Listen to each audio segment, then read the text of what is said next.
Usus besar mengandungi 100 trilion bakteria dan 196 jenis toksin, hasil tindak balas kimia metabolisme. Jika anda tidak membuang air besar setiap hari, toksin yang diserap seumpama menghisap 3 bungkus rokok. Toksin adalah punca pelbagai penyakit. Jika kita tidak mengambil berat tentang masalah usus besar, ia akan memudaratkan kesihatan kita.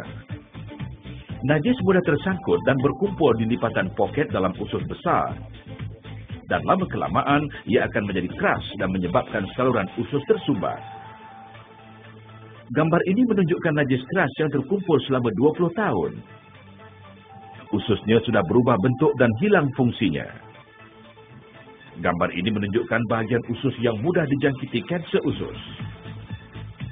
Kira-kira 72.6% daripada kanser usus dijangkiti di rektum dan bahagian berpenjuru.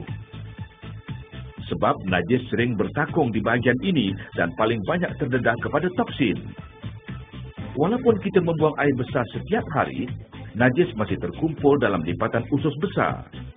Kanser terjadi akibat perubahan sel-sel di dinding usus yang terdedah kepada tindak balas toksin yang berterusan di tempat najis terkumpul.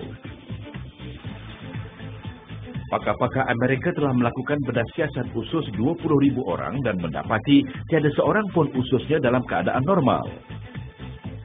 Dalam abad ke-21, kanser usus dijangka menduduki tempat pertama antara pelbagai jenis kanser. Oleh yang demikian, setiap orang perlu membersihkan usus mereka. Toksin di dalam usus besar diserap dan disalurkan dalam darah. Ini menyebabkan tubuh menjadi bertoksin dan seterusnya mengakibatkan pelbagai penyakit seperti sakit kepala, insomnia, kerap bermimpi, napas berbau, masalah penghadaman, kembung perut, perut buncit, kepanasan, jerawat, darah tinggi, penyakit hati, penyakit buah pinggang, kelesuan dan sebagainya. Toksin di dalam usus besar lebih membahayakan kaum wanita kerana ia boleh mengakibatkan kanser payudara, melahirkan anak yang cacat atau mandul.